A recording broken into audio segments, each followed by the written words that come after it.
दोस्तों नमस्कार। स्वागत है आपका हमारे YouTube चैनल उद्देश्य क्लासेस 91 में। दोस्तों हम लोग यूपी पीसीएस प्रारंभिक परीक्षा पूर्व वर्षों की प्रश्नों की जो श्रृंखला देख रहे थे, उसके तहत दोस्तों हम लोग देख रहे थे 2020 की यूपी पीसीएस प्रारंभिक परीक्षा के प्रश्न पत्र को। ठीक है दोस्तों, जिसमें दोस्तों हम लोगों ने लगभग 91 नंबर प्रश्न तक ऑलरेडी कवर कर चुके हैं, जिससे संबंधित दोस्तों वीडियोस हमारे चैनल पर ऑलरेडी अपलोडेड की जा चुकी हैं। ठीक है दोस्तों, अब जो हम इस वीडियो में देखेंगे दोस्तों वह 91 नंबर प्रश्न से आगे के प्रश्नों को देखेंगे। ठीक है दोस्तों, क्योंकि दोस्तों पूर्व वर्षों के प्रश्न दोस्तों जो आगामी परीक्षाएं जितनी भी लगी हुई हैं उसके लिए मोस्ट इंपॉर्टेंट होते हैं, इसलिए ध्यानपूर्वक सारे प्रश्नों को आप लोग देखते चलिएगा। ठीक है दोस्तों, हम लोगों ने अब तक दोस्तों 2021, 2022 और 2023 के प्रश्न पत्र को ऑलरेडी कवर कर लिया है और जिससे संबंधित वीडियोस हमारे चैनल पर ऑलरेडी अपलोडेड की जा चुकी हैं। ठीक है दोस्तों, और इस वीडियो में हम यूपी पीसीएस प्रारंभिक परीक्षा 2020 के प्रश्न पत्र को देख रहे हैं। ठीक है, जिसमें हम लोगों ने ऑलरेडी 91 नंबर प्रश्न तक कवर कर लिया है, जिससे संबंधित दोस्तों वीडियोस हमारे चैनल पर ऑलरेडी अपलोडेड की जा चुकी हैं। अब हम जो इसमें देखेंगे वह 92 नंबर प्रश्न से आगे के प्रश्नों को देखेंगे। ठीक है, तो ध्यानपूर्वक आप लोग देखिएगा, मोस्ट इंपॉर्टेंट होंगे सारे प्रश्न। चलिए शुरू करते हैं दोस्तों। देखिए पहला क्या कह रहा है, 92 नंबर प्रश्न क्या कह रहा है, देखें। कह रहा है कि निम्नलिखित में से कौन सुमेलित नहीं है। क्या है, निम्नलिखित में से कौन सुमेलित नहीं है। कह रहा है दोस्तों अनुच्छेद 39 से समान न्याय एवं निशुल्क विधिक सहायता। क्या है, अनुच्छेद 39 से कह रहा है समान न्याय एवं निशुल्क विधिक सहायता। ठीक है, अनुच्छेद 40 कह रहा है दोस्तों ग्राम पंचायतों का संगठन। अनुच्छेद 44 कह रहा है दोस्तों समान नागरिक संहिता। ठीक है, और अनुच्छेद 48 कह रहा है दोस्तों न्यायपालिका का कार्यपालिका से पृथककरण। तो जो अनुच्छेद 48 यह हमारा गलत सुमेलित है। न्यायपालिका का कार्यपालिका से पृथककरण दोस्तों 48 में ना देकर यह दिया गया है अनुच्छेद 50 के तहत। ठीक है, तो ध्यानपूर्वक इस पॉइंट को याद रखिएगा। जबकि ऊपर 3 हमारे सही सुमेल हैं। अनुच्छेद 39 ए के तहत दिया गया है समान न्याय एवं निशुल्क विधिक सहायता, बिल्कुल सही है। अनुच्छेद 40 के तहत दिया गया है दोस्तों ग्राम पंचायतों का संगठन, बिल्कुल सही सुमेल है। अनुच्छेद 44 के तहत दिया गया है दोस्तों समान नागरिक संहिता, यह भी हमारा बिल्कुल सही सुमेल है। जबकि दोस्तों अनुच्छेद 48 कह रहा है कि न्यायपालिका का कार्यपालिका से पृथककरण, यह गलत है। हमारा न्यायपालिका का कार्यपालिका से पृथककरण आर्टिकल 50 के तहत दिया गया है, तो इस पॉइंट को याद रखिएगा, डी हमारा सही सुमेल नहीं है। ठीक है, चलिए बढ़ेंगे दोस्तों 93वें नंबर प्रश्न की तरफ। क्या कह रहा है हमारा, ध्यानपूर्वक देखें। कह रहा है कि भारत के महान्यायवादी के संदर्भ में निम्नलिखित कथनों पर विचार कीजिए। ठीक है, अटॉर्नी जनरल से संबंधित कुछ पॉइंट दिए गए हैं, ध्यानपूर्वक देखिए। कह रहा है कि राष्ट्रपति किसी ऐसे व्यक्ति की नियुक्ति करेगा जो उच्चतम न्यायालय के न्यायाधीश के रूप में नियुक्ति के लिए आहरित होगा। ठीक है, कह रहा है राष्ट्रपति किसी ऐसे व्यक्ति की नियुक्ति करेगा जो उच्चतम न्यायालय के न्यायाधीश के रूप में नियुक्ति के लिए आहरित होगा। तो पहला पॉइंट हमारा बिल्कुल सही है। फिर दूसरा कह रहा है कि महान्यायवादी इतना पारिश्रमिक प्राप्त करेगा जो संसद अवधारित करे। क्या है, महान्यायवादी इतना पारिश्रमिक प्राप्त करेगा जो संसद अवधारित करे। ठीक है, तो दूसरा पॉइंट दोस्तों हमारा क्या है, यह गलत दिया गया है, जबकि पहला पॉइंट हमारा सही है। ठीक है, कि राष्ट्रपति किसी ऐसे व्यक्ति की नियुक्ति करेगा जो उच्चतम न्यायालय के न्यायाधीश के रूप में नियुक्ति के लिए आहरित होगा। पहला पॉइंट हमारा बिल्कुल सही है। तो सही आंसर इसका हम क्या मार्क करेंगे, यहाँ देखें आप लोग, ध्यानपूर्वक देखते चलें। सारे प्रश्न दोस्तों हमारी परीक्षा की दृष्टि से मोस्ट इंपॉर्टेंट हैं। यहाँ देखिए दोस्तों, इसका आंसर हम मार्क करेंगे केवल एक सही है। ठीक है, इसका आंसर हम क्या मार्क करेंगे, केवल एक हमारा पॉइंट सही है। ठीक है दोस्तों, ध्यानपूर्वक देखते चलें। चलिए अब अगले प्रश्न की तरफ हम बढ़ेंगे दोस्तों। क्या है हमारा 94वां नंबर प्रश्न। कह रहा है दोस्तों नीचे 2 कथन दिए गए हैं। ठीक है, कथन और कारण का प्रश्न है। डायरेक्ट कथन देखते हैं क्या कह रहा है। कह रहा है दोस्तों भारतीय संघात्मक व्यवस्था को अर्ध संघात्मक कहा जाता है। क्या है, भारतीय संघात्मक व्यवस्था को अर्ध संघात्मक कहा जाता है। और कारण कह रहा है भारत में एक स्वतंत्र न्यायपालिका है जिसे न्यायिक पुनर्निरीक्षण का अधिकार है। ठीक है, कह रहा है कथन कि भारतीय संघात्मक व्यवस्था को अर्ध संघात्मक कहा जाता है। ठीक है, फिर कारण कह रहा है कि भारत में एक स्वतंत्र न्यायपालिका है जिसे न्यायिक पुनर्निरीक्षण का अधिकार है। ठीक है दोस्तों, तो इसमें हम मार्क करेंगे ऑप्शन बी, यानी कि ए और आर दोनों सही है, परंतु आर ए की सही व्याख्या नहीं करता है। याद रखिएगा इस पॉइंट को। ठीक है दोस्तों, यह पॉइंट हमारा इंपॉर्टेंट है। ठीक है, फिर से देखिए एक बार और कि भारतीय संघात्मक व्यवस्था को अर्ध संघात्मक कहा जाता है, बिल्कुल सही है दोस्तों। कारण कह रहा है कि भारत में एक स्वतंत्र न्यायपालिका है जिसे न्यायिक पुनर्निरीक्षण का अधिकार है। तो कथन कारण दोनों सही है, लेकिन कारण कथन की सही व्याख्या नहीं करता है। ऑप्शन बी सही आंसर होगा। चलिए दोस्तों बढ़ेंगे हम 95वें नंबर प्रश्न को देखें क्या कह रहा है हमारा दोस्तों, ठीक है, ध्यानपूर्वक देखें। कह रहा है निम्नलिखित में से किस पर गतिरोध दूर करने हेतु लोकसभा और राज्यसभा की संयुक्त बैठक हो सकती है, ठीक है। कह रहा है निम्नलिखित में से किस पर गतिरोध दूर करने हेतु लोकसभा और राज्यसभा की संयुक्त बैठक हो सकती है, तो याद रखिए दोस्तों सामान्य विधेयक, ठीक है। कह रहा है निम्नलिखित में से किस पर गतिरोध दूर करने हेतु लोकसभा और राज्यसभा की संयुक्त बैठक हो सकती है, तो याद रखिए दोस्तों सामान्य विधेयक, ठीक है, जनरल बिल, ठीक है। और दोस्तों हमारा जो संयुक्त बैठक दिया गया है वह आर्टिकल दिया गया है हमारे संविधान के 108 में, ठीक है। और संयुक्त बैठक की अध्यक्षता कौन करेगा, वह करेगा दोस्तों हमारा लोकसभा का जो स्पीकर होता है वह संयुक्त बैठक की अध्यक्षता करता है, ठीक है दोस्तों। तो इस पॉइंट को याद रखिएगा कि निम्नलिखित में से किस पर गतिरोध दूर करने हेतु लोकसभा और राज्यसभा की संयुक्त बैठक हो सकती है, वह है दोस्तों सामान्य विधेयक पर, ठीक है। ऑप्शन ए इसका बिल्कुल सही आंसर हो जाएगा, ठीक है। चलिए बढ़ेंगे दोस्तों 96वें नंबर प्रश्न की तरफ, देखेंगे क्या कह रहा है यहाँ। ध्यानपूर्वक देखते चलें दोस्तों, सारे प्रश्न हमारी परीक्षा की दृष्टि से मोस्ट इंपॉर्टेंट हैं। चलिए दोस्तों 96वें नंबर प्रश्न की तरफ बढ़ेंगे। यहाँ देखें कह रहा है दोस्तों अनुच्छेद और कुछ प्रावधान दिए गए हैं उनको हमें सुमेल करना है, ध्यानपूर्वक देखें। चलिए अनुच्छेद 61 के तहत दोस्तों हम देखते हैं राष्ट्रपति पर महाभियोग क्या है। अनुच्छेद 61 के तहत देखते हैं दोस्तों हम राष्ट्रपति पर महाभियोग, ठीक है। फिर अनुच्छेद 67 ख के तहत हम देखते हैं उपराष्ट्रपति को हटाना क्या है। अनुच्छेद 67 ख के तहत देखते हैं उपराष्ट्रपति को हटाना। अनुच्छेद 94 के तहत देखते हैं दोस्तों स्पीकर को हटाना क्या है। अनुच्छेद 94 के तहत स्पीकर को हटाना। और अनुच्छेद 90 के तहत देखते हैं राज्यसभा के उपसभापति को हटाना, ठीक है, क्या है। अनुच्छेद 61 के तहत देखेंगे दोस्तों राष्ट्रपति पर महाभियोग, ठीक है। अनुच्छेद 67 ख के तहत देखेंगे उपराष्ट्रपति को हटाना, ठीक है। फिर अनुच्छेद 94 के तहत देखेंगे दोस्तों स्पीकर को हटाना। फिर अनुच्छेद 90 के तहत देखेंगे दोस्तों राज्यसभा के उपसभापति को हटाना, ठीक है। तो इस पॉइंट को दोस्तों आप लोग याद रखिएगा, ठीक है। अनुच्छेद 61 के तहत हम देखेंगे राष्ट्रपति पर महाभियोग। अनुच्छेद 67 ख के तहत देखेंगे उपराष्ट्रपति को हटाना।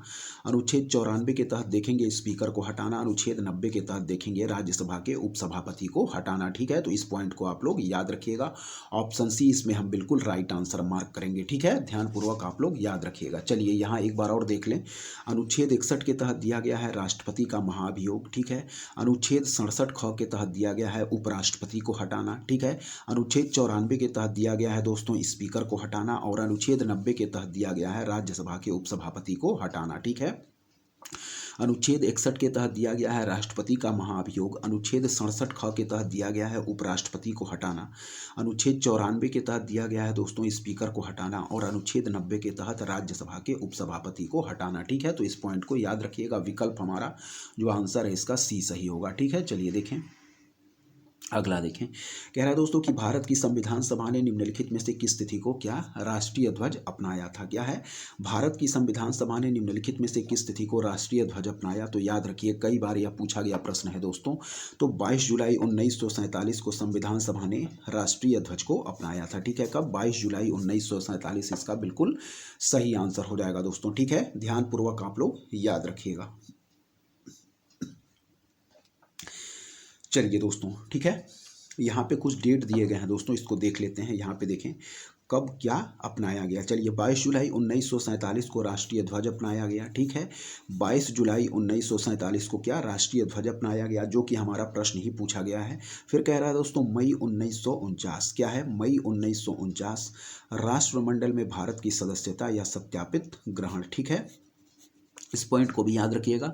मई 1949 में राष्ट्रमंडल में भारत की सदस्यता सत्यापित या ग्रहण, ठीक है। मई 1949 में राष्ट्रमंडल में भारत की सदस्यता सत्यापित या ग्रहण, ठीक है। यह डेट भी याद रखिएगा, कई बार पूछा गया है कि 24 जनवरी 1950 को संविधान सभा ने राष्ट्रीय गान को अपनाया था, ठीक है। 24 जनवरी 1950 को संविधान सभा ने राष्ट्रीय गान को अपनाया था। और 24 जनवरी 1950 को ही संविधान सभा ने राष्ट्रीय गीत को भी अपनाया था, ठीक है। 24 जनवरी 1950 को संविधान सभा ने राष्ट्रीय गान को अपनाया था। और 24 जनवरी 1950 को ही संविधान सभा ने राष्ट्रीय गीत को भी अपनाया था, ठीक है। और 24 जनवरी 1950 को डॉक्टर राजेंद्र प्रसाद का प्रथम राष्ट्रपति के रूप में चुनाव हुआ था, ठीक है। यह भी डेट याद रखिएगा तीनों, कि 24 जनवरी 1950 को राष्ट्रीय गान को संविधान सभा ने अपनाया था। 24 जनवरी 1950 को ही राष्ट्रीय गीत अपनाया था, ठीक है। और 24 जनवरी 1950 को ही डॉक्टर राजेंद्र प्रसाद का प्रथम राष्ट्रपति के रूप में चुनाव हुआ था। ठीक है, राष्ट्रीय गान क्या है? वह है दोस्तों हमारा जनगण मनगढ़। और राष्ट्रीय गीत कौन है? वह है दोस्तों हमारा वंदे मातरम। ठीक है, इस पॉइंट को भी आप लोग याद रखिएगा। ठीक है, चलिए देखें, आगे देखें। अब इकोनॉमिक्स के प्रश्न स्टार्ट होते हैं दोस्तों, ध्यानपूर्वक देखिए। इकोनॉमिक्स से भी संबंधित बहुत सारे प्रश्न हमारी परीक्षाओं में पूछे जाते हैं और सारे प्रश्न यहाँ पे इंपॉर्टेंट हैं। चलिए, कह रहा है दोस्तों, निम्नलिखित समितियों में से किसने मात्र पोषक तत्वों की आवश्यकता के आधार पर गरीबी रेखा का निर्धारण किया है? क्या है? निम्नलिखित समितियों में से किसने मात्र पोषक तत्वों की आवश्यकता के आधार पर गरीबी रेखा का निर्धारण किया है? तो याद रखिए दोस्तों, ऑप्शन ए अलग समिति बिल्कुल सही आंसर होगा। ठीक है, कह रहा है कि निम्नलिखित समितियों में से किसने मात्र पोषक तत्वों की आवश्यकता के आधार पर गरीबी रेखा का निर्धारण किया है? तो याद रखिए अलग समिति। ठीक है, निम्नलिखित समितियों में से किसने मात्र पोषक तत्वों की आवश्यकता के आधार पर गरीबी रेखा का निर्धारण किया है? तो अलग समिति इसका बिल्कुल सही आंसर हो जाएगा, ऑप्शन ए। ठीक है, चलिए आगे देखें। चलिए दोस्तों, यहाँ देखिए क्या कह रहा है हमारा 99वां नंबर प्रश्न देखेंगे। कह रहा है दोस्तों, निम्नलिखित सूचकांकों में से कौन सा मानव विकास सूचकांक यानी कि एसडीआई ह्यूमन डेवलपमेंट इंडेक्स की गणना में सम्मिलित नहीं किया जाता है? ठीक है, याद रखिए, यह भी प्रश्न कई बार परीक्षाओं में पूछा गया है कि निम्नलिखित सूचकांकों में से कौन सा मानव विकास सूचकांक की गणना में सम्मिलित नहीं किया जाता है? तो याद रखिए दोस्तों, जीवन प्रत्याशा यानी कि लाइफ एक्सपेक्टेंसी शामिल किया जाता है, एजुकेशन शामिल किया जाता है, पर कैपिटा इनकम शामिल किया जाता है, जबकि दोस्तों सामाजिक असमानता शामिल नहीं किया जाता है। ठीक है दोस्तों, जीवन प्रत्याशा, शिक्षा और प्रति व्यक्ति आय को हम एसडीआई की गणना करते वक्त शामिल करते हैं, जबकि सामाजिक असमानता को शामिल नहीं करते हैं। तो इस पॉइंट को याद रखिएगा कि निम्नलिखित सूचकांकों में से कौन सा मानव विकास सूचकांक की गणना में सम्मिलित नहीं किया जाता? तो जीवन प्रत्याशा शामिल किया जाता है दोस्तों, शिक्षा भी शामिल किया जाता है, प्रति व्यक्ति आय भी शामिल किया जाता है दोस्तों, लेकिन सामाजिक असमानता को शामिल नहीं करते हैं। ठीक है, यहाँ देखें, लाइफ एक्सपेक्टेंसी को हम शामिल करते हैं दोस्तों, एजुकेशन को भी शामिल करते हैं और पर कैपिटा इनकम को भी शामिल करते हैं, लेकिन सामाजिक असमानता को शामिल नहीं करते हैं। तो ऑप्शन डी इसका बिल्कुल सही आंसर होगा। चलिए दोस्तों, अब बढ़ेंगे हम 100वें नंबर प्रश्न की तरफ दोस्तों। कह रहा है कि गरीबी की संस्कृति का विचार प्रस्तुत किया। क्या है? गरीबी की संस्कृति का विचार प्रस्तुत किया। तो याद रखें दोस्तों, ऑस्कर लुईस द्वारा। ठीक है, गरीबी की संस्कृति का विचार प्रस्तुत किया गया। तो याद रखिए दोस्तों, ऑस्कर लुईस के द्वारा। ठीक है, गरीबी की संस्कृति का विचार प्रस्तुत किया गया। तो याद रखें, ऑस्कर लुईस द्वारा इसका बिल्कुल सही आंसर होगा। ठीक है, गरीबी की संस्कृति का विचार प्रस्तुत किया ऑस्कर लुईस ने। ठीक है, चलिए अब बढ़ेंगे दोस्तों हम 101वें नंबर प्रश्न की तरफ। ध्यानपूर्वक देखिए, इंपॉर्टेंट है, कई बार पूछा गया यह भी प्रश्न है कि अटल नवोन्मेष मिशन, ठीक है, अटल नवोन्मेष मिशन किस विभाग की प्रमुख पहल है? तो याद रखिए दोस्तों, यह हमारी नीति आयोग की प्रमुख पहल है। ठीक है दोस्तों, कह रहा है कि अटल नवोन्मेष मिशन किस विभाग की प्रमुख पहल है? तो याद रखिए दोस्तों, नीति आयोग की। ठीक है, अटल नवोन्मेष मिशन किस विभाग की प्रमुख पहल है? तो याद रखिए, नीति आयोग की। ठीक है, और नीति आयोग की फुल फॉर्म क्या है दोस्तों? National institute for transforming India. ठीक है, national institute for transforming India, यह भी दोस्तों कई बार नीति की फुल फॉर्म दोस्तों परीक्षा में पूछ ली जाती है। ठीक है, याद रखिएगा। और अटल नवोन्मेष मिशन किस विभाग की प्रमुख पहल है? तो वह है दोस्तों हमारी नीति आयोग की। ठीक है, इस पॉइंट को भी याद रखिएगा। ठीक है, अटल इनोवेशन मिशन, ठीक है, यह नीति आयोग की पहल है। चलिए दोस्तों, अब बढ़ेंगे 102वें नंबर प्रश्न की तरफ। ध्यानपूर्वक देखते चलें दोस्तों, सारे प्रश्न हमारी परीक्षा की दृष्टि से। चलिए देखिए दोस्तों, 102वां नंबर प्रश्न क्या कह रहा है, यहाँ ध्यानपूर्वक देखें। कह रहा है दोस्तों, समन्वित बाल विकास परियोजना के अंतर्गत निम्नलिखित में से कौन सा एक सम्मिलित नहीं है? ठीक है, जो हमारे इंटीग्रेटेड चाइल्ड डेवलपमेंट स्कीम है उसके अंतर्गत निम्नलिखित में से कौन सा एक सम्मिलित नहीं है? तो पूरक पोषण शामिल है दोस्तों, टीकाकरण भी शामिल है, पोषण एवं स्वास्थ्य शिक्षा भी शामिल है, लेकिन परिवार नियोजन यानी कि फैमिली प्लानिंग शामिल नहीं है। इस पॉइंट को याद रखिएगा। ठीक है, कह रहा है कि समन्वित बाल विकास परियोजना के अंतर्गत निम्नलिखित में से कौन सा एक सम्मिलित नहीं है? तो पूरक पोषण शामिल है, टीकाकरण भी शामिल है, पोषण एवं स्वास्थ्य शिक्षा भी शामिल है, लेकिन परिवार नियोजन शामिल नहीं है। इस पॉइंट को याद रखिए। ठीक है, समन्वित बाल विकास परियोजना के अंतर्गत निम्नलिखित में से कौन सा एक सम्मिलित नहीं है? तो याद रखिए, पूरक पोषण शामिल है, पोषण एवं स्वास्थ्य शिक्षा शामिल है, टीकाकरण शामिल है, लेकिन परिवार नियोजन शामिल नहीं है दोस्तों। ठीक है, इस पॉइंट को याद रखिएगा, इंपॉर्टेंट है। ऑप्शन डी इसका बिल्कुल हम सही आंसर मार्क करेंगे। चलिए बढ़ेंगे दोस्तों 93वें नंबर प्रश्न की तरफ दोस्तों क्या है, कह रहा है, ध्यानपूर्वक देखें। चलिए देखें, कह रहा है दोस्तों, सर्वप्रथम सीमांत व्यक्ति यानी कि मार्जिनल मैन की संकल्पना का प्रतिपादन किया गया। क्या है?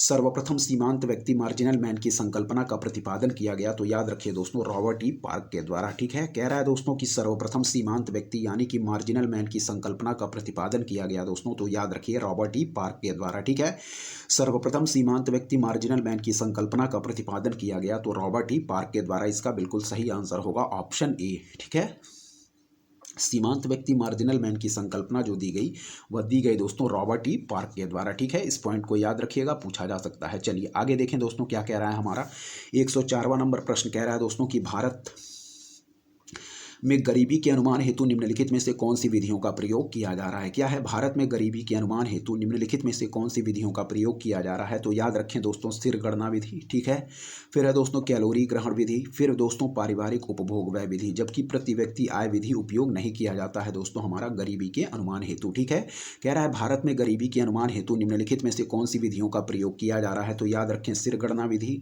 फिर है दोस्तों कैलोरी ग्रहण, फिर है दोस्तों पारिवारिक उपभोग व्यय। ठीक है, क्या है? स्थिर गणना विधि, कैलोरी ग्रहण, पारिवारिक उपभोग व्यय। इस पॉइंट को याद रखिएगा, स्थिर गणना विधि, कैलोरी ग्रहण, पारिवारिक उपभोग व्यय, इसका उपयोग हम भारत में गरीबी के अनुमान में करते हैं, लेकिन प्रति व्यक्ति आय विधि को उपयोग नहीं करते हैं। तो सही आंसर हम मार्क करेंगे ऑप्शन बी। 1, 2 और 3 इसका बिल्कुल सही आंसर हो जाएगा ऑप्शन बी। ठीक है दोस्तों, चलिए बढ़ेंगे आगे के प्रश्न को, देखेंगे क्या है, ध्यानपूर्वक देखते चलें। चलिए यहाँ देखें, 105वें नंबर प्रश्न को देखेंगे। कह रहा है दोस्तों, आयुष्मान भारत योजना के संदर्भ में निम्नलिखित में से कौन से कथन सत्य हैं। ठीक है, यहाँ देखें, कह रहा है कि आयुष्मान भारत योजना के संदर्भ में निम्नलिखित में से कौन से कथन सत्य हैं। पहला कह रहा है कि यह योजना प्रति व्यक्ति 5 लाख रुपए का मुफ्त स्वास्थ्य बीमा प्रदान करती है। तो यह गलत पॉइंट दिया गया है दोस्तों, यहाँ प्रति व्यक्ति ना होकर दोस्तों प्रति परिवार 5 लाख रुपए का मुफ्त स्वास्थ्य बीमा प्रदान किया जाएगा, ना कि प्रति व्यक्ति, इसलिए यह पॉइंट हमारा गलत है। ठीक है, फिर दूसरा कह रहा है कि इस योजना में होने वाले व्यय में केंद्र और राज्यों की भागीदारी 60:40 के अनुपात में होती है। ठीक है, तो यह भी पॉइंट याद रखिएगा, दूसरा हमारा सही दिया गया है, पहला गलत है। कह रहा है कि यह योजना प्रति व्यक्ति 5 लाख रुपए का मुफ्त स्वास्थ्य बीमा प्रदान करती है, यह हमारा गलत है। यह योजना प्रति व्यक्ति ना दोस्तों, प्रति परिवार 5 लाख रुपए का मुफ्त स्वास्थ्य बीमा प्रदान करेगी। ठीक है, और दूसरा कह रहा है कि इस योजना में होने वाले व्यय में केंद्र और राज्यों की भागीदारी 60:40 के अनुपात में होती है। तो यह पॉइंट हमारा बिल्कुल सही है, और सही आंसर क्या मार्क करेंगे, ऑप्शन बी केवल 2। ठीक है दोस्तों, इस पॉइंट को याद रखिएगा, ऑप्शन बी केवल 2 हमारा सही आंसर होगा। चलिए दोस्तों बढ़ेंगे, यहां देखें, कह रहा है दोस्तों, भारत ने 5 ट्रिलियन अर्थव्यवस्था का लक्ष्य कब तक प्राप्त कर लेने का लक्ष्य रखा है। ठीक है, भारत ने $5 ट्रिलियन अर्थव्यवस्था का लक्ष्य कब तक प्राप्त कर लेने का लक्ष्य रखा है। तो याद रखिए दोस्तों, इसका राइट आंसर हो जाएगा दोस्तों 2024। ठीक है, कह रहा है भारत ने $5 ट्रिलियन अर्थव्यवस्था का लक्ष्य कब तक प्राप्त कर लेने का लक्ष्य रखा है। तो याद रखिए ऑप्शन बी 2024। ठीक है, याद रखिएगा। 107 नंबर प्रश्न देखेंगे। कह रहा दोस्तों कि मानव गरीबी सूचकांक यानी कि ह्यूमन पॉवर्टी इंडेक्स की अवधारणा मानव विकास रिपोर्ट 1997 में प्रस्तुत की गई। ठीक है, फिर कह रहा है लेकिन मानव विकास रिपोर्ट ने इसे बहुआयामी गरीबी सूचकांक द्वारा निम्नलिखित में से किस वर्ष में प्रतिस्थापित कर दिया। ठीक है, एक बार और देखें कि मानव गरीबी सूचकांक की अवधारणा मानव विकास रिपोर्ट 1997 में प्रस्तुत की गई, लेकिन मानव विकास रिपोर्ट ने इसे बहुआयामी गरीबी सूचकांक MPI द्वारा निम्नलिखित में से किस वर्ष में प्रतिस्थापित कर दिया। तो याद रखिए दोस्तों, ऑप्शन सी 2010 इसका बिल्कुल राइट आंसर हो जाएगा दोस्तों। ठीक है, कह रहा है कि मानव गरीबी सूचकांक HPI की अवधारणा मानव विकास रिपोर्ट 1997 में प्रस्तुत की गई, लेकिन मानव विकास रिपोर्ट यानी कि ह्यूमन डेवलपमेंट रिपोर्ट ने इसे बहुआयामी यानी कि मल्टी डायमेंशनल पॉवर्टी इंडेक्स द्वारा निम्नलिखित में से किस वर्ष में प्रतिस्थापित कर दिया। तो याद रखें ऑप्शन सी 2010 इसका बिल्कुल सही आंसर हो जाएगा दोस्तों। ठीक है दोस्तों, यदि आपको हमारा कंटेंट पसंद आ रहा है तो हमारे चैनल उपदेशिया क्लासेस 91 को दोस्तों जरूर सब्सक्राइब करें, लाइक करें दोस्तों, अपने दोस्तों के भी शेयर करें और ऐसे ही लगातार पढ़ते रहें दोस्तों। हमारे चैनल की तरफ से दोस्तों अच्छा से अच्छा कंटेंट प्रोवाइड करने की आपको कोशिश की जाएगी। ठीक है, चलिए दोस्तों अब बढ़ेंगे 108वें नंबर प्रश्न की तरफ, देखेंगे क्या कह रहा है, ध्यानपूर्वक देखते चलें दोस्तों। चलिए दोस्तों यहाँ देखें 108वां नंबर प्रश्न हमारा क्या कह रहा है, कथन और कारण का प्रश्न है, ध्यानपूर्वक देखिएगा। चलिए कह रहा है दोस्तों, यहाँ पे कथन कह रहा है दोस्तों हमारा कि राष्ट्रीय ढांचागत पाइपलाइन, ठीक है, यानी कि नेशनल इंफ्रास्ट्रक्चर पाइपलाइन सरकार द्वारा 2020 से 30 की अवधि के लिए आरंभ किया गया है। ठीक है, कथन कह रहा है कि राष्ट्रीय ढांचागत पाइपलाइन यानी कि नेशनल इंफ्रास्ट्रक्चर पाइपलाइन सरकार द्वारा 2020 से 30 की अवधि के लिए आरंभ किया गया है। तो इसमें जो यह पॉइंट दिया गया है कि 2020-30, यही हमारा गलत है। ठीक है, इसीलिए कथन हमारा गलत हो जाता है। राष्ट्रीय ढांचागत पाइपलाइन दोस्तों सरकार द्वारा 2020 से 2025 की अवधि के लिए आरंभ किया गया है, ना कि 2020 से 30 की अवधि के लिए। इस पॉइंट को याद रखिएगा। ठीक है, राष्ट्रीय ढांचागत जो हमारा पाइपलाइन है यानी कि नेशनल इंफ्रास्ट्रक्चर पाइपलाइन है, वह सरकार द्वारा ना कि दोस्तों 2020 से 30 की अवधि के लिए स्टार्ट किया गया है या 2020 से 25 की अवधि के लिए स्टार्ट किया गया है। यही हमारा पॉइंट गलत है। ठीक है, फिर कारण कह रहा है कि नेशनल इंफ्रास्ट्रक्चर पाइपलाइन यानी कि एनआईपी का उद्देश्य सभी को समान ढांचागत सुविधा प्राप्त कराना है। तो यह पॉइंट हमारा बिल्कुल सही है। ठीक है दोस्तों, तो हम सही आंसर क्या मार्क करेंगे, यानी कि हमारा कथन गलत है, लेकिन दोस्तों जो कथन के साथ कारण दिया गया वह सही है। ठीक है, जबकि कथन गलत है। ठीक है, एक बार और देख लें, राष्ट्रीय ढांचागत पाइपलाइन सरकार द्वारा 20-30 की अवधि के लिए आरंभ किया गया है दोस्तों। तो यह गलत है, यह 2020 से 30 ना होकर 2020 से 25 होगा। ठीक है, जबकि कारण कि एनआईपी का उद्देश्य सभी को समान ढांचागत सुविधा प्राप्त कराना है, यह हमारा बिल्कुल सही है। तो हमारा ऑप्शन डी बिल्कुल सही हो जाएगा। ए गलत है परंतु 8 सही है। ठीक है, चलिए यहां देखें दोस्तों,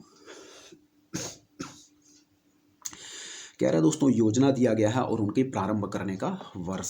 ठीक है, तो ध्यानपूर्वक देखें, पीएम जो जन आरोग्य अभियान है दोस्तों, वह आरंभ किया गया था 2018 यानी कि 2018 में। ठीक है, पीएम जन आरोग्य अभियान स्टार्ट किया गया 2018 में। पीएम वय वंदन योजना स्टार्ट किया गया 2017 में। क्या है, पीएम वय वंदन योजना स्टार्ट किया गया 2017 में। पीएम रोजगार प्रोत्साहन योजना स्टार्ट किया गया 2015 में और स्वच्छ भारत अभियान स्टार्ट किया गया 2014 में। ठीक है, पीएम जन आरोग्य अभियान स्टार्ट किया गया 2018 में। पीएम वय वंदन योजना स्टार्ट किया गया 2017 में। क्या है, पीएम वय वंदन योजना स्टार्ट किया गया 2017 में। पीएम रोजगार प्रोत्साहन योजना 2015 में। स्वच्छ भारत अभियान 2014 में। ठीक है, इस पॉइंट को याद रखिए। फिर से देखें, पीएम जन आरोग्य अभियान 2018 में, पीएम वय वंदन योजना 2017 में, पीएम रोजगार प्रोत्साहन योजना 2015 में, स्वच्छ भारत अभियान 2014 में। ठीक है, पीएम जन आरोग्य अभियान 2018 में, पीएम वय वंदन योजना 2017 में, पीएम रोजगार प्रोत्साहन योजना 2015 में, स्वच्छ भारत अभियान 2014 में। ठीक है, तो सही आंसर किसको मार्क करेंगे, ऑप्शन ए, यानी कि 2, 3, 1 और 4 हमारा बिल्कुल सही आंसर हो जाएगा। ठीक है, फिर से देखें, पीएम जन आरोग्य अभियान 2018 में, पीएम वय वंदन योजना 2017 में, पीएम रोजगार प्रोत्साहन योजना 2015 में और स्वच्छ भारत अभियान 2014 में। इस पॉइंट को आप लोग याद रखिएगा। ठीक है दोस्तों, चलिए बढ़ेंगे दोस्तों, हम आगे देखेंगे क्या दिया गया है।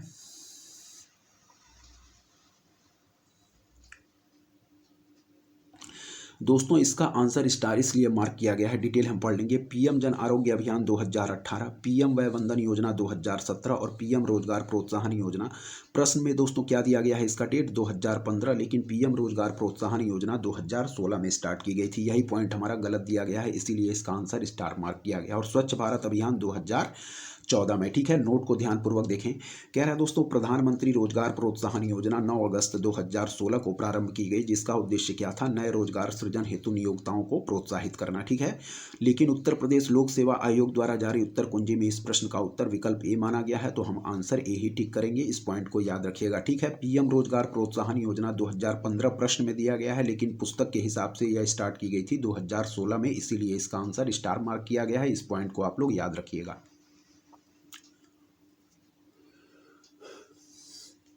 चलिए 110वां नंबर प्रश्न देखें दोस्तों। कह रहा है कि विकास अनुवीक्षण और मूल्यांकन कार्यालय जो दीर्घकालिक नीति का अनुवीक्षण करता है, निम्नलिखित में से किस कार्यालय के अंतर्गत आता है, तो याद रखिए दोस्तों नीति आयोग। ठीक है, कह रहा है विकास अनुवीक्षण और मूल्यांकन कार्यालय जो दीर्घकालिक नीति का अनुवीक्षण करता है, निम्नलिखित में से किस कार्यालय के अंतर्गत आता है, तो याद रखिए दोस्तों नीति आयोग। इस पॉइंट को आप लोग याद रखिए। ठीक है, विकास अनुवीक्षण और मूल्यांकन कार्यालय जो दीर्घकालिक नीति का अनुवीक्षण करता है, निम्नलिखित में से किस कार्यालय के अंतर्गत आता, तो नीति आयोग। ठीक है, चलिए आगे बढ़ेंगे। देखें दोस्तों, कह रहा है कि ट्रैवल एंड टूरिज्म प्रतियोगितात्मक सूचकांक जारी किया जाता है, ठीक है, यानी कि travel and tourism competitiveness index जारी किया जाता है। तो याद रखें दोस्तों, हमारा किसके द्वारा, विश्व आर्थिक मंच के द्वारा, यानी कि वर्ल्ड इकोनॉमिक फोरम के द्वारा, ठीक है। ट्रैवल एंड टूरिज्म प्रतियोगितात्मक सूचकांक जारी किया जाता है, तो याद रखिए दोस्तों, विश्व आर्थिक मंच के द्वारा, यानी कि वर्ल्ड इकोनॉमिक फोरम के द्वारा हमारा ट्रैवल एंड टूरिज्म प्रतियोगितात्मक सूचकांक जारी किया जाता है। किसके द्वारा, वर्ल्ड इकोनॉमिक फोरम के द्वारा। इस पॉइंट को आप लोग याद रखिएगा, ठीक है, इंपॉर्टेंट है हमारा परीक्षा की दृष्टि से।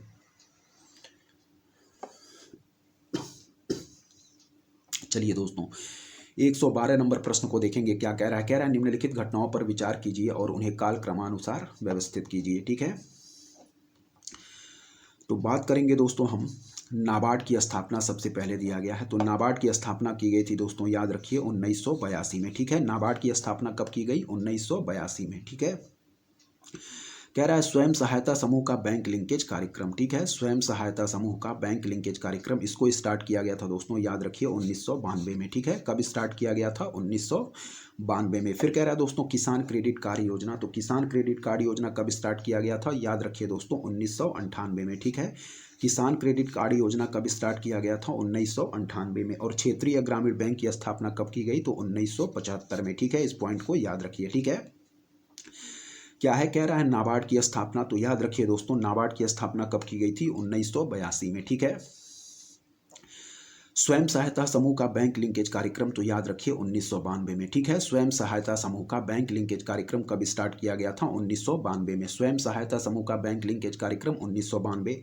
किसान क्रेडिट कार्ड योजना 1998 और क्षेत्रीय ग्रामीण बैंक की स्थापना 1975, ठीक है। तो इस हिसाब से यदि हम सीरीज देखें क्या हो जाएगा, सबसे पहले दोस्तों क्या हो जाएगा, वह है हमारा सबसे पहले 4, यानी कि क्षेत्रीय ग्रामीण बैंक की स्थापना सबसे पहले हो जाएगी दोस्तों, ठीक है। फिर क्या होगा हमारा दोस्तों, फिर हम करेंगे दोस्तों नाबार्ड की स्थापना, यानी कि 1 हमारा उसके बाद हो जाएगा, ठीक है।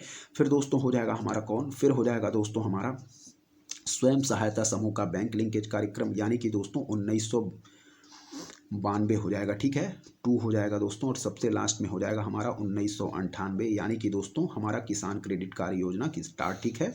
तो सही सीरीज क्या बनेगी, 4, 1, 2 और 3 हमारा बिल्कुल सही सीरीज होगा, ठीक है। एक बार और देखें, नाबार्ड की स्थापना 1982 में की गई है। स्वयं सहायता समूह का बैंक लिंकेज कार्यक्रम 1992 में, ठीक है।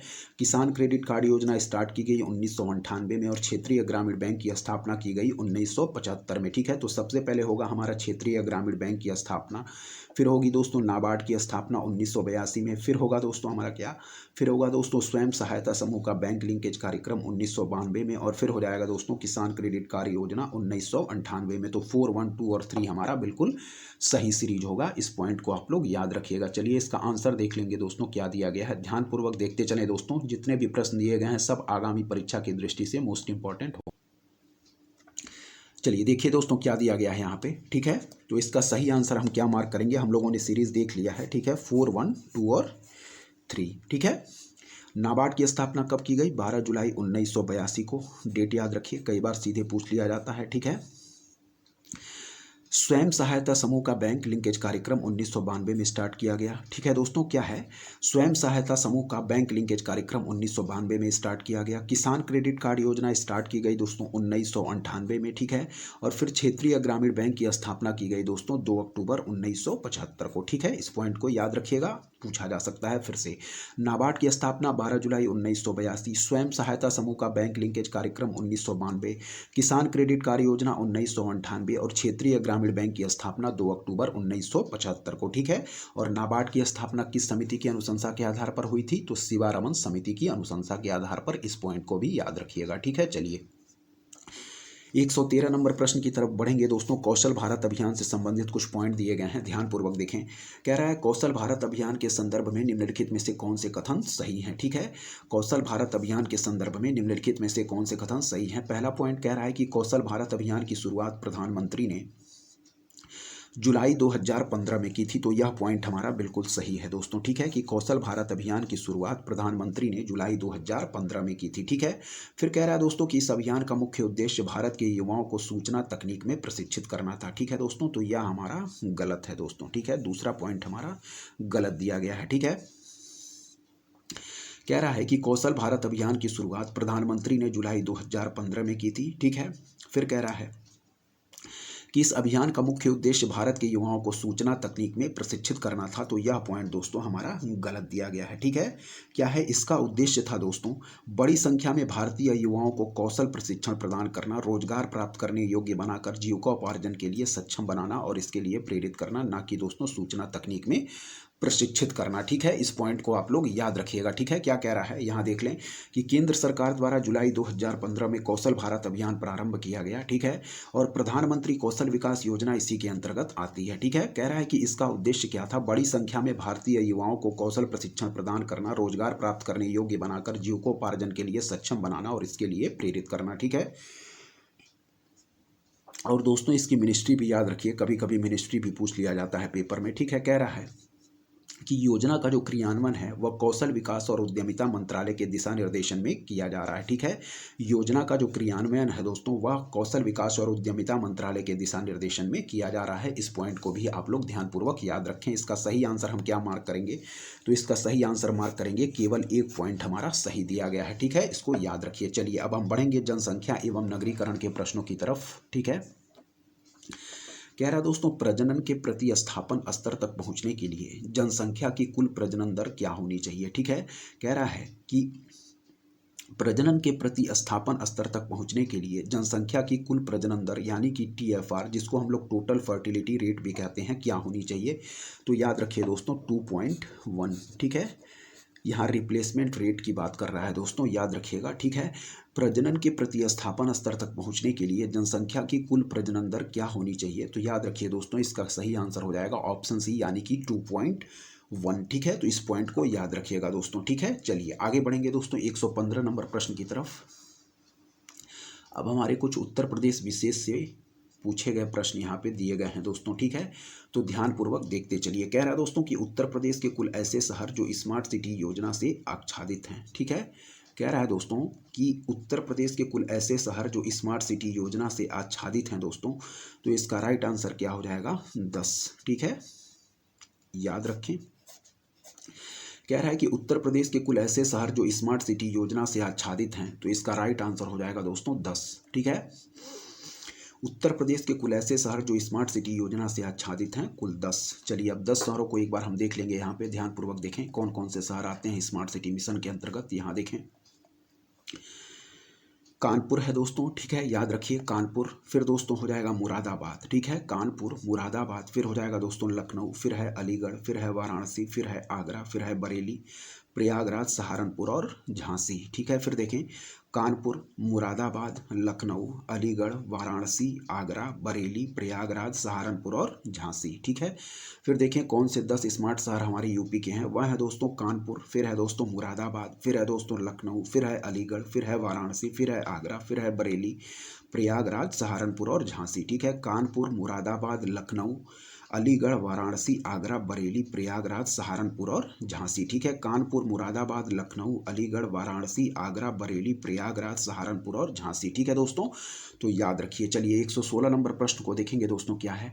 कह रहा है उत्तर प्रदेश के कानपुर और लखनऊ नगर किस भारत के जनगणना वर्ष में 10 लाखीय नगर बने? ठीक है, कह रहा है कि उत्तर प्रदेश के कानपुर और लखनऊ नगर किस भारत के जनगणना वर्ष में 10 लाखीय नगर बने? तो याद रखिएगा दोस्तों क्रमशः 1971 और 1981 के जनगणना में। ठीक है दोस्तों, याद रखिए इस पॉइंट को। कह रहा है कि उत्तर प्रदेश के कानपुर और लखनऊ नगर किस भारत के जनगणना वर्ष में 10 लाखीय नगर बने? तो याद रखिए क्रमशः 1971 और 1981 में। ठीक है, उत्तर प्रदेश के कानपुर और लखनऊ नगर किस भारत के जनगणना वर्ष में 10 लाखीय नगर बने? तो याद रखिए क्रमशः 1971 और 1981 में। इस पॉइंट को याद रखिएगा कि हमारे कानपुर और लखनऊ नगर दोस्तों भारत के जनगणना के किस वर्ष में 10 लाखीय नगर बने? तो याद रखिए क्रमशः 1971 और 1981 इसका बिल्कुल सही आंसर हो जाएगा। ठीक है, चलिए आगे देखें।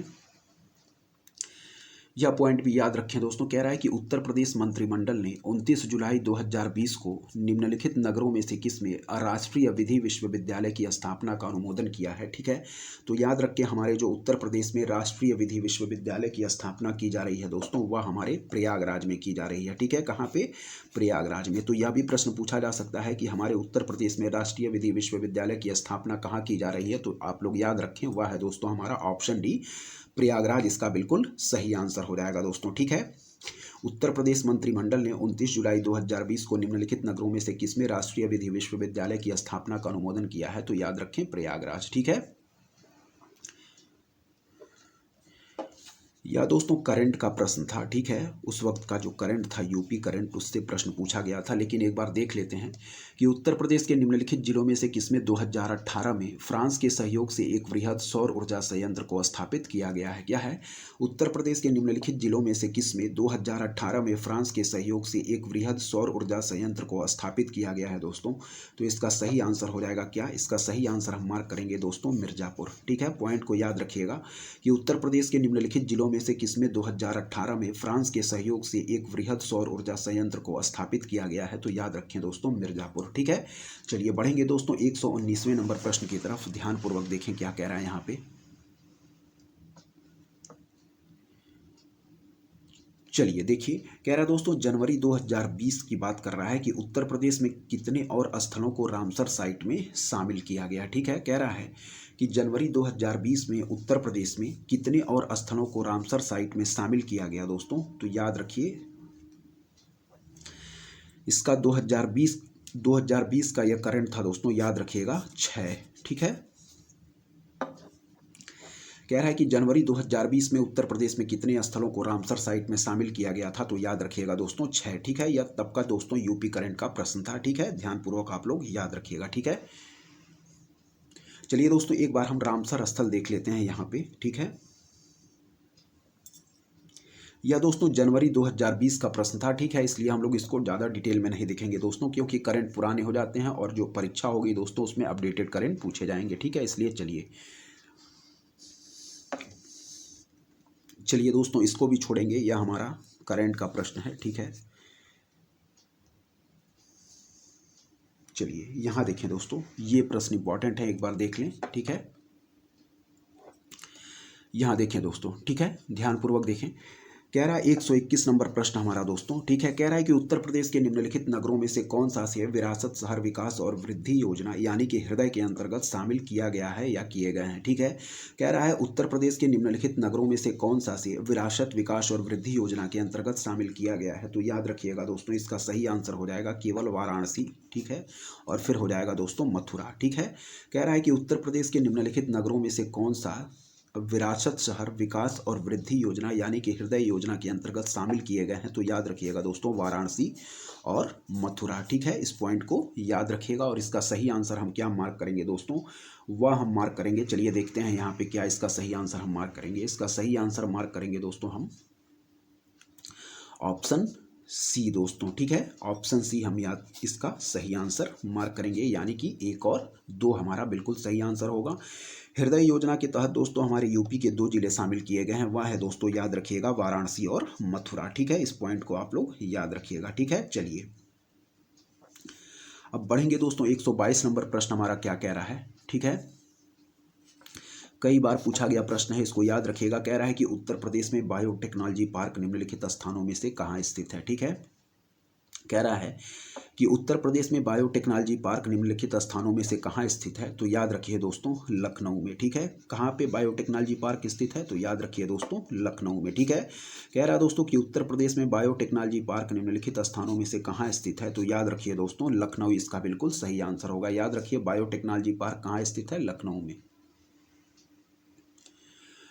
चलिए दोस्तों करंट के प्रश्न स्टार्ट होंगे दोस्तों। तो करंट हमारे दोस्तों अपडेटेड पूछे जाएंगे, लेकिन हम इन करंट के प्रश्नों में भी उन प्रश्नों को देख लेंगे जो आगामी परीक्षा में पूछे जा सकते हैं। इसमें कुछ ऐसे प्रश्न होते हैं जो आगामी परीक्षाओं में भी पूछे जा सकते हैं, तो उनको हम देख लेंगे दोस्तों। ठीक है, लेकिन करंट दोस्तों जो आगामी परीक्षाओं में पूछे जाएंगे वो अपडेटेड पूछे जाएंगे। ये सारे करंट 2020 के पुराने हो चुके हैं, ये करंट परीक्षाओं में नहीं पूछे जाएंगे। ठीक है, तो चलिए उन प्रश्नों को इनमें हम देख लेंगे जो हमारी परीक्षा आगामी लगी है उसमें पूछे जा सकते हैं।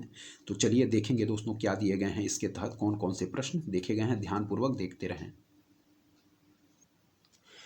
चलिए दोस्तों हम करंट के प्रश्न देख रहे थे दोस्तों। तो करंट हमारे पुराने नहीं पूछे जाएंगे, केवल हम इन करंट में उन्हीं प्रश्नों को देख लेते हैं जो आगामी परीक्षा की दृष्टि से भी इंपॉर्टेंट साबित होंगे। 2-3 प्रश्न हैं उनको हम देख लेते हैं। चलिए देखें यहाँ पे 132वां नंबर प्रश्न कह रहा है दोस्तों कि भारत के निम्नलिखित राज्यों में से किसमें कोविड-19 अवधि में पहली बार पहली बार ई लोक अदालत प्रारंभ हुई? क्या है?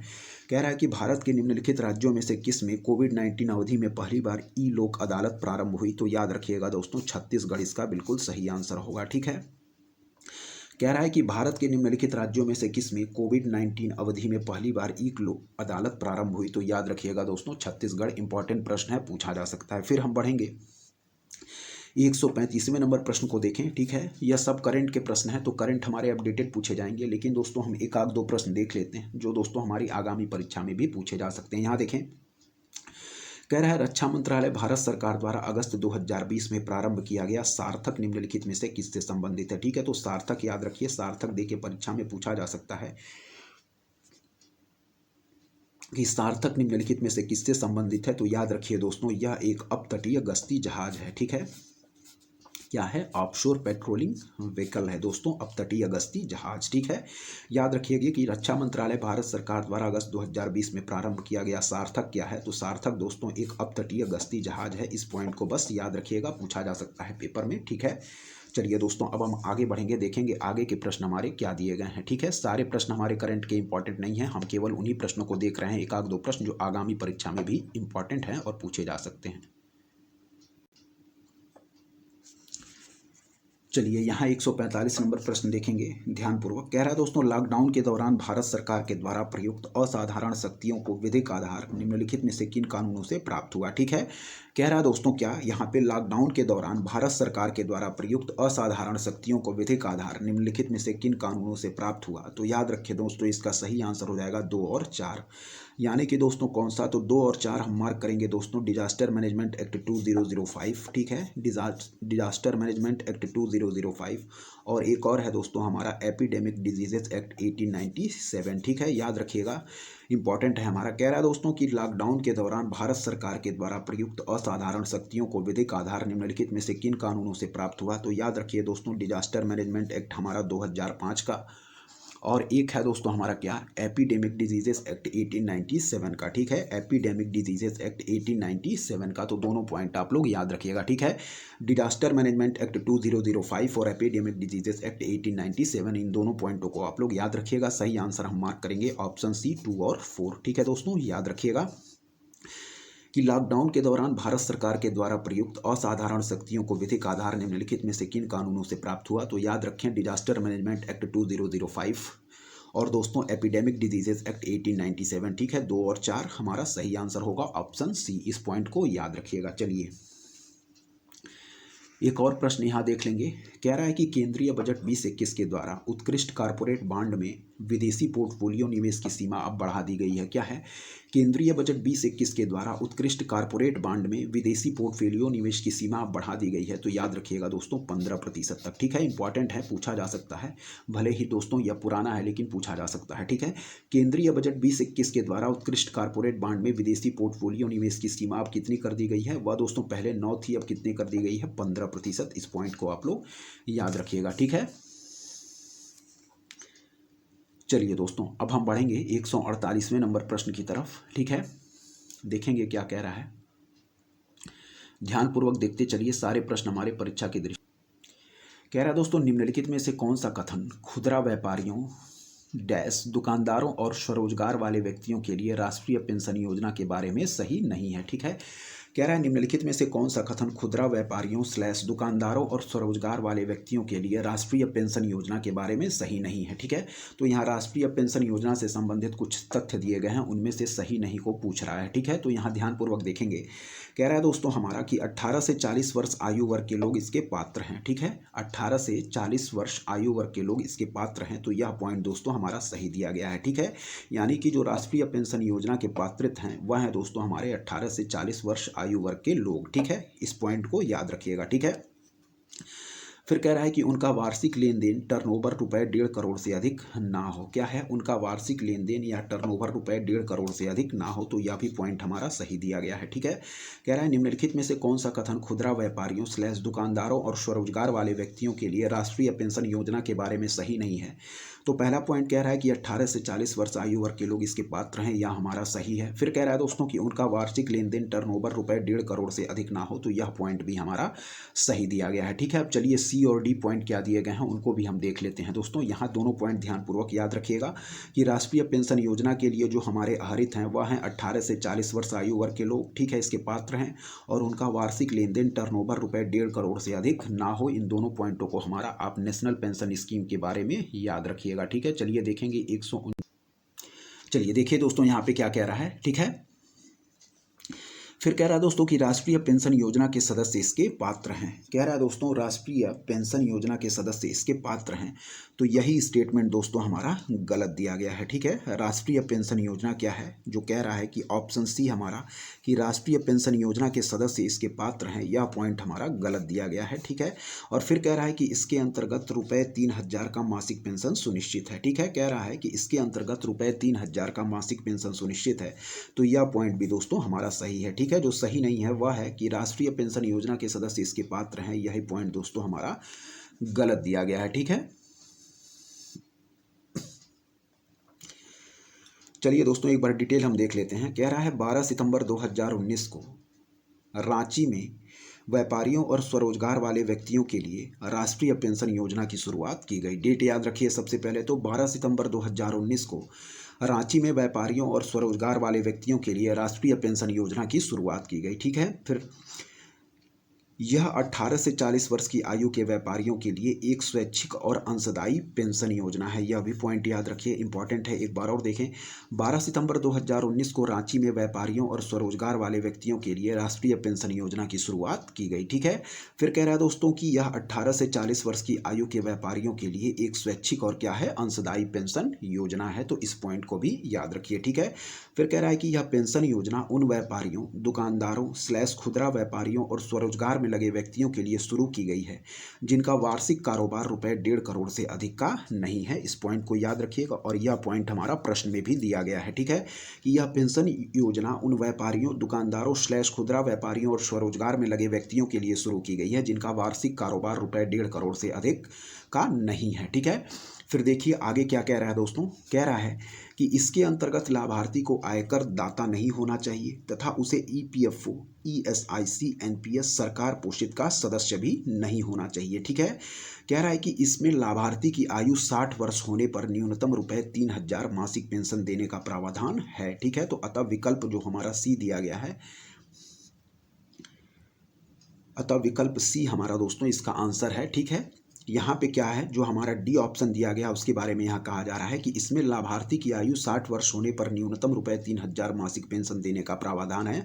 यह हमारा डी पॉइंट दिया गया है, तो यह भी हमारा सही है, लेकिन आंसर हम टिक करेंगे इसमें ऑप्शन सी, यही हमारा गलत दिया गया है। ठीक है, इसके अंतर्गत लाभार्थी को आयकर दाता नहीं होना चाहिए तथा उसे EPFO, ESIC और NPS का सदस्य भी नहीं होना चाहिए। इस पॉइंट को याद रखिएगा, और यही पॉइंट हमारा सी कह रहा है कि राष्ट्रीय पेंशन योजना के सदस्य इसके पात्र हैं, तो राष्ट्रीय पेंशन योजना के सदस्य इसके पात्र नहीं है। ठीक है, ऑप्शन सी हम राइट आंसर मार्क करेंगे। चलिए लास्ट पढ़ेंगे दोस्तों हम, निधि कार्यक्रम के बारे में कुछ दिया गया है, ध्यानपूर्वक याद रखिएगा, इंपॉर्टेंट है, आगामी परीक्षाओं में भी पूछा जा सकता है।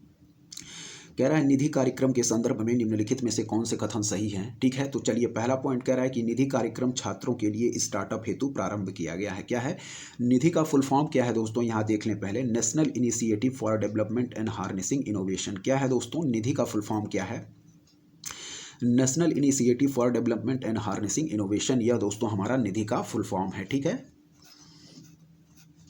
याद रखिए निधि का फुल फॉर्म कि national initiative for development and harnessing innovation, यह दोस्तों हमारा निधि का फुल फॉर्म है। ठीक है, इस कार्यक्रम को स्टार्ट किया गया है दोस्तों विद्यार्थियों में ज्ञान आधारित नवाचारों और विचारों को विकसित करने हेतु भारत सरकार के विज्ञान और प्रौद्योगिकी विभाग द्वारा। तो डिपार्टमेंट भी याद रखिए, इंपॉर्टेंट है, विज्ञान और प्रौद्योगिकी विभाग के द्वारा हमारा निधि कार्यक्रम शुरू किया गया है। कह रहा है कि यह IT स्टेज से मार्केटिंग स्टेज तक स्टार्टअप का समर्थन करता है। क्या है, यह IT स्टेज से मार्केटिंग स्टेज तक स्टार्टअप का समर्थन करता है। दोस्तों इस पॉइंट को भी याद रखिएगा। चलिए अब डिटेल देख लेंगे, मुंह पर क्या दिया गया है कि निधि कार्यक्रम छात्रों के लिए स्टार्टअप हेतु प्रारंभ किया गया है, तो बिल्कुल सही पॉइंट है दोस्तों। ठीक है, फिर कह रहा है दोस्तों कि इसका उद्देश्य 20 छात्रों के स्टार्टअप हेतु प्रतिवर्ष वित्तीय सहायता करना है। ठीक है दोस्तों, कह रहा है कि इसका उद्देश्य 20 छात्रों के स्टार्टअप हेतु प्रतिवर्ष वित्तीय सहायता करना है। ठीक है, तो इस पॉइंट को भी दोस्तों आप लोग याद रखिएगा। यह भी पॉइंट हमारा जो निधि योजना के संबंध में दिया गया है, यह भी पॉइंट हमारा सही है।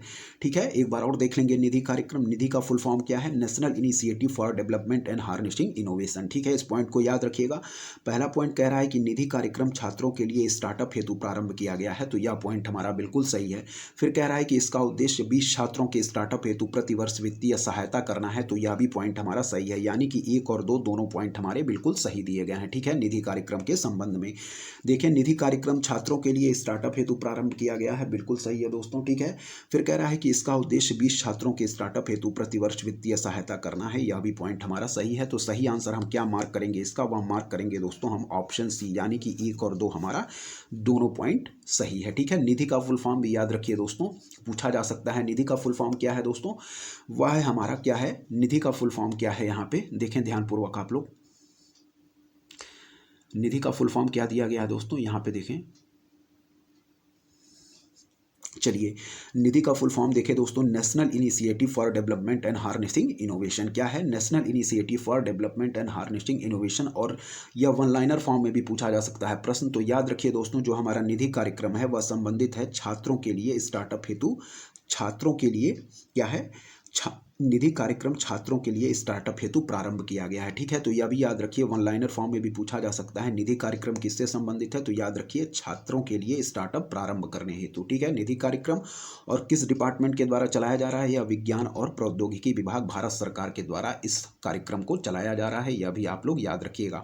और एक पॉइंट और याद रखें कि इसका उद्देश्य 20 छात्रों के स्टार्टअप हेतु प्रतिवर्ष वित्तीय सहायता करना है। ठीक है दोस्तों, तो इस प्रकार हम लोगों ने 2020 के प्रश्न पत्र के तहत जितने भी प्रश्न दिए गए थे उसको हम लोगों ने पूरी अच्छी तरीके से कंप्लीट कर लिया है। एक प्रश्न 150वां है, तो यह दोस्तों हमारा बजट है, तो बजट हम अपडेटेड देख के जाएंगे। यह प्रश्न हमारा पुराना हो चुका है, इसलिए इसको हम नहीं देखेंगे। ठीक है, इसी के साथ दोस्तों हम लोगों ने 2020 के प्रश्न पत्र को भी पूरी तरीके से कंप्लीट कर लिया है। अब जो अगली वीडियो हमारी आएगी वह आएगी यूपी पीसीएस प्रारंभिक परीक्षा हल प्रश्न पत्र 2019 का। ठीक है, अब जो अगली वीडियो हम शुरू करेंगे वह यूपी पीसीएस 2019 के प्रश्न पत्र को हम देखेंगे, प्रारंभिक परीक्षा की। ठीक है दोस्तों, और हम लोगों ने 2020 के प्रश्न पत्र को पूरी तरीके से कंप्लीट कर लिया है। ठीक है, तो दोस्तों इस वीडियो में यहीं तक रखते हैं।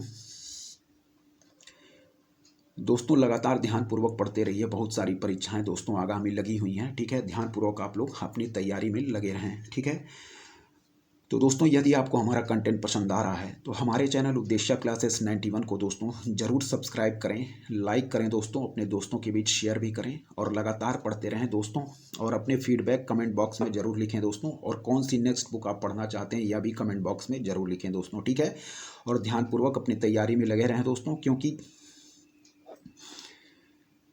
दोस्तों और जो भी हमारे पूर्व वर्ष के प्रश्न ये दिए गए हैं इनको आप लोग ध्यानपूर्वक प्रैक्टिस कर लीजिए, क्योंकि दोस्तों जितने भी हमारे पूर्व वर्ष के प्रश्न पत्र होते हैं दोस्तों वह हमारे आगामी परीक्षा की दृष्टि से मोस्ट इंपॉर्टेंट होते हैं, क्योंकि दोस्तों हूबहू प्रश्न दोस्तों आगामी परीक्षाओं में रिपीट कर दिए जाते हैं। ठीक है, इसलिए ध्यानपूर्वक ये जितने हम लोग पूर्व वर्षों के प्रश्नों को सॉल्व कर रहे हैं उसको आप लोग 2-3 बार जरूर परीक्षा से पहले दोस्तों प्रैक्टिस कर लें। ठीक है, यह काफ़ी आपको हेल्पफुल साबित होंगे जो आगामी हमारी परीक्षाएँ लगी हुई हैं। ठीक है, अब हम जो अगली वीडियो लाएंगे दोस्तों वह कौन सा, वह हम स्टार्ट करेंगे यूपी पीसीएस प्रारंभिक परीक्षा हल प्रश्न पत्र 2019 को। अब तक हम लोगों ने 2020 के प्रश्न पत्र को देख लिया है दोस्तों पूरी अच्छे तरीके से, 2021 के प्रश्न पत्र को देख लिया दोस्तों, 2022 के प्रश्न पत्र को और 2023 के प्रश्न पत्र को हम लोगों ने पूरी अच्छी तरीके से कवर कर लिया है। तो जिन दोस्तों ने हमारे इन चारों प्रश्न पत्रों को अब तक कवर ना किया हो वह चैनल पर ऑलरेडी अपलोडेड वीडियोस से जाके उन प्रश्न पत्रों को कवर कर सकते हैं। ठीक है दोस्तों, अब हम जो अगली वीडियो में देखेंगे वह 2019 के प्रश्न पत्र को देखेंगे, जो कि हमारी परीक्षा की दृष्टि से मोस्ट इंपॉर्टेंट है। ठीक है,